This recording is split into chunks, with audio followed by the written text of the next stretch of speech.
Good day, everyone. We are Team 4. Our topic is Dr. Ellis Paul Torrance. Who is Dr. Ellis Paul Torrance? Torrance is an American psychologist and educator from Milledgeville, Georgia. He is best known for his research in creativity.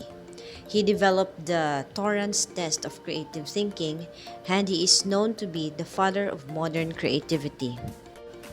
Ellis Paul Torrance was a pioneer in creativity research and education for more than 50 years. He was a monumental figure who has helped make a better world through his lifetime focus on the development of creative potential of individuals of all abilities and ages.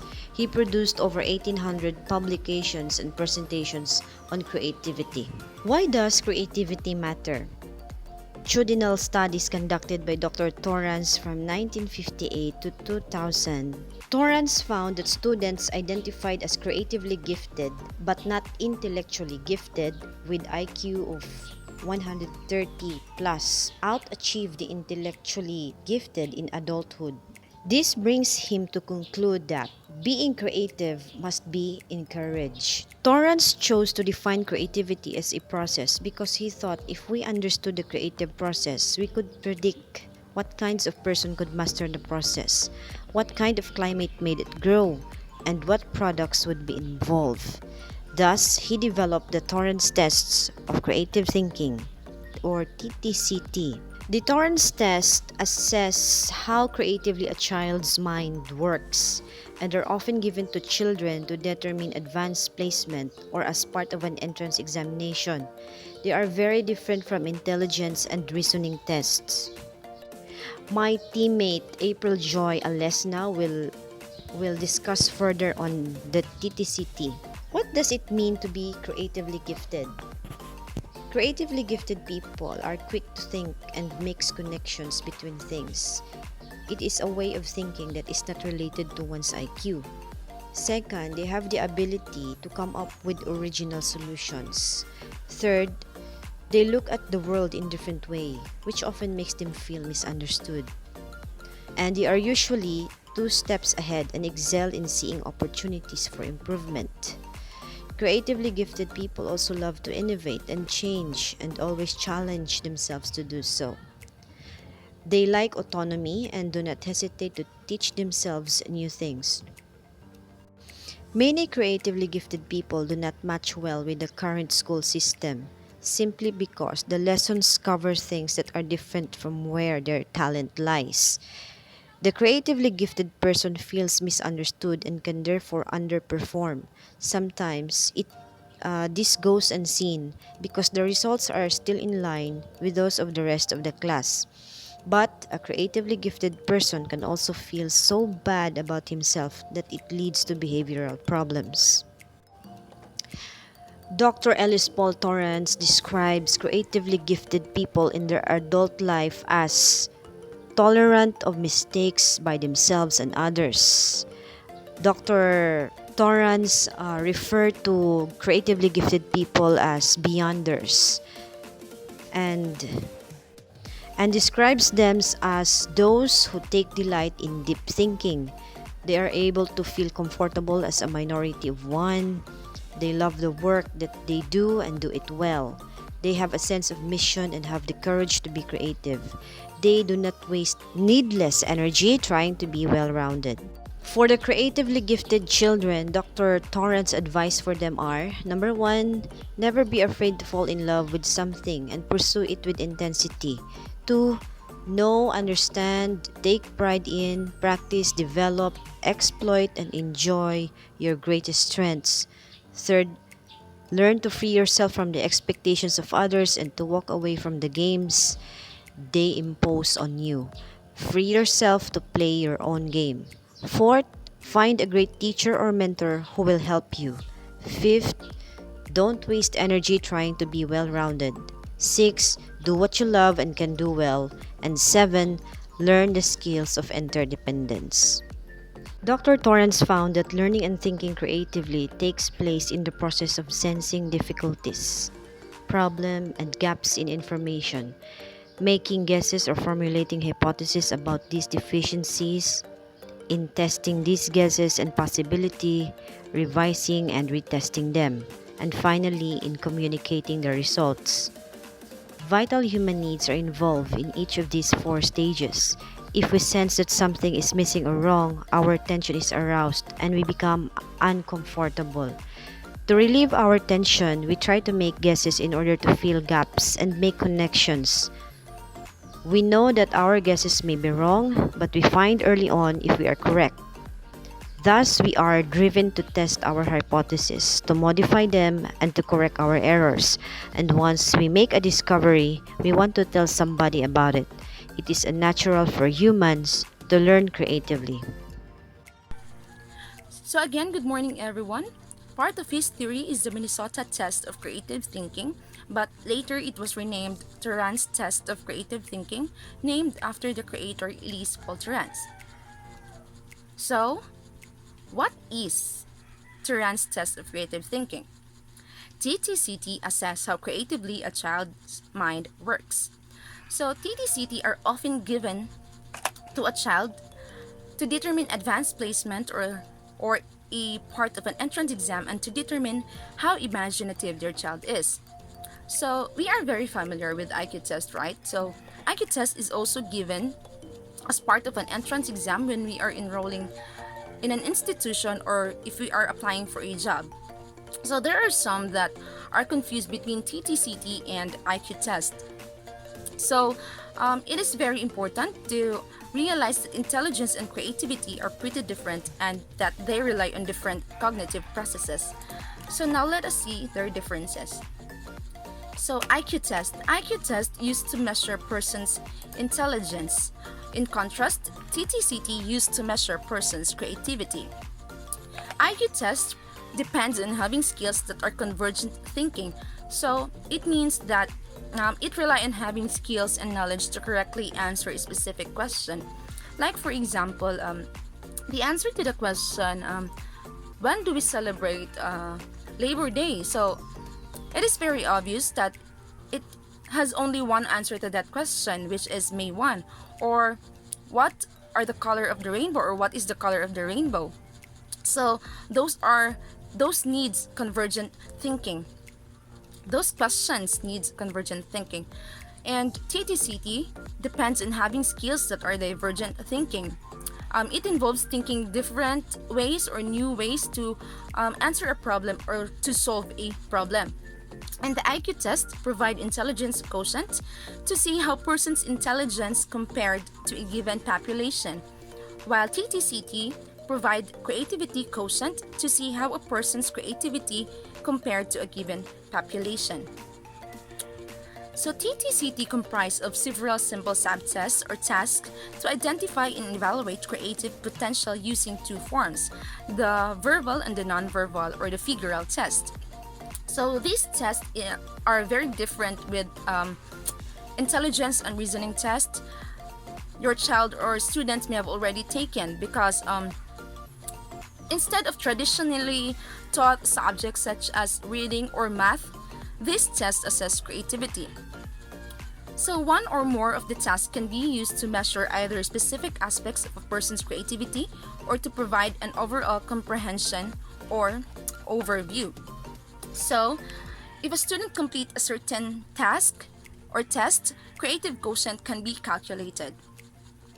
I have here some examples of verbal and nonverbal figural test, but before that, let us first know what is verbal test. So, verbal tests are verbal activities and it requires thinking creative with words. And this test is mostly appropriate for first grade to adulthood. So here are some examples of verbal tests. Here, you will ask your child, suppose you could be invisible for a day. What problems might that create? What would the benefits of being invisible be? So probably your child will answer that he could cut class or he could sneak into places without being unnoticed or he can go wherever he or she wants to go without being noticed by someone and many more.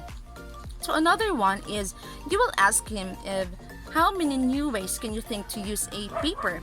So maybe he will answer that he can use the paper into making a paper plate, paper, paper boat, paper plane, and many others. Now let's move on to the nonverbal or the figural test. So it is figural exercises and it requires thinking creative with pictures. This test is mostly appropriate for kindergarten to adulthood. Kindergarten to adulthood. So here are some examples of the non-verbal test.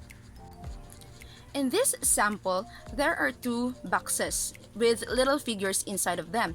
So you will ask your child or student to draw anything they want with these little figures inside of them.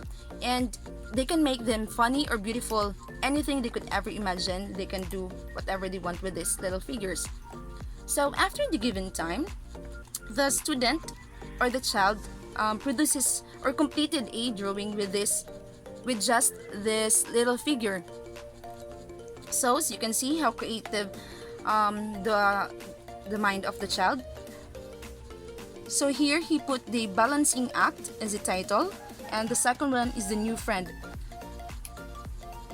Another one is by using also TTCT, we could determine who is more creative or less creative.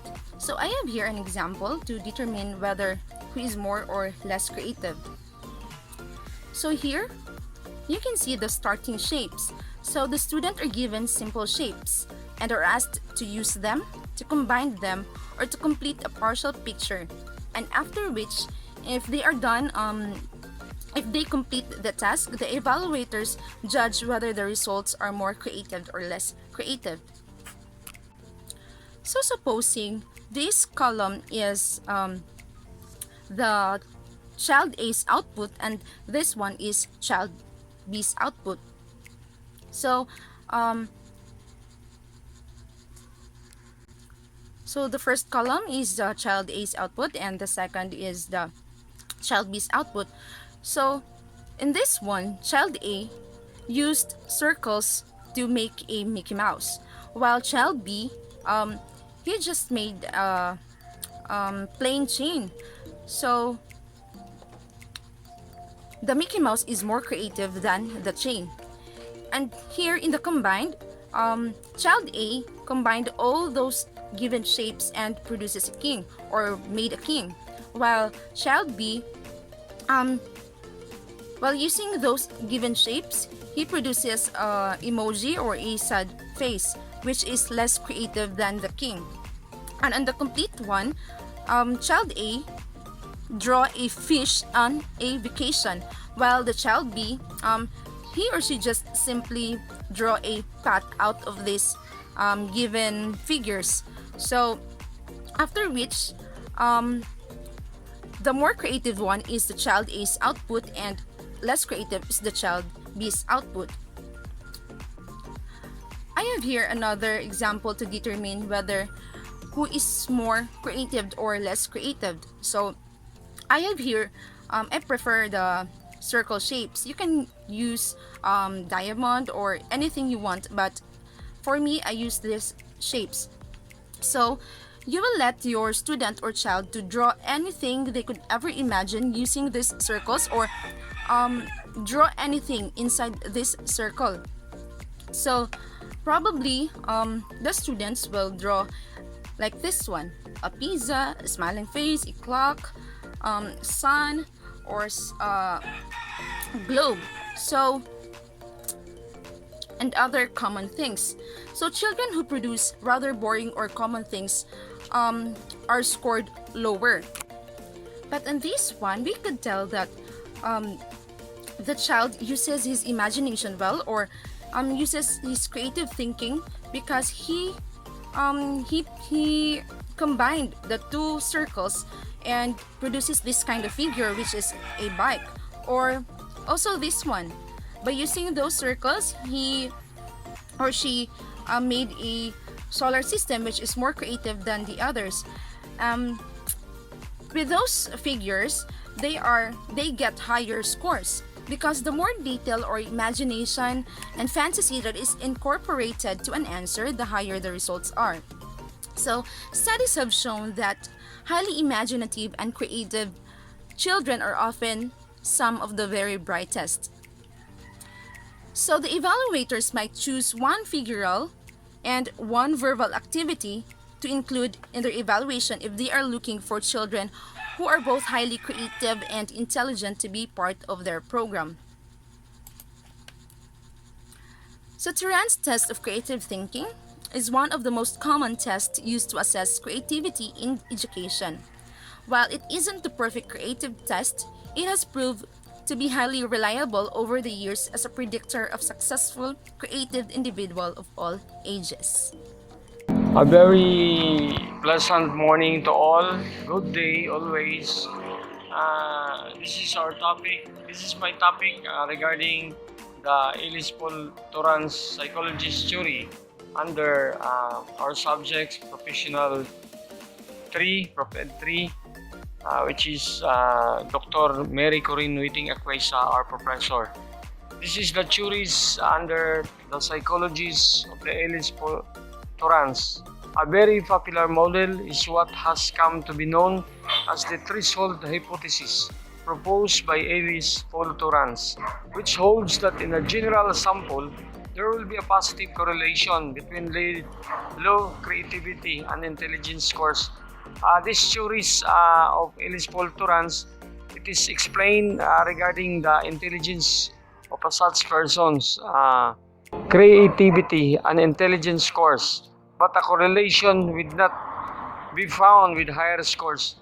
Research into the threshold hypothesis, however, has produced mixed results ranging from enthusiastic support to reputation and rejection.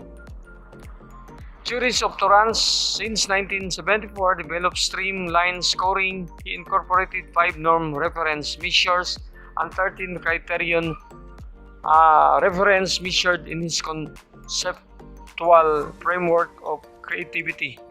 This kind of theories, psychologists under the Ellis Paul Torrance, it is emphasize the measuring of the IQ level of such persons regarding her creativity, how to think, how to be his intelligence must be very brilliant or very intellectual person. So I think this is one theories of psychologists, which is Ellis Paul Torrance.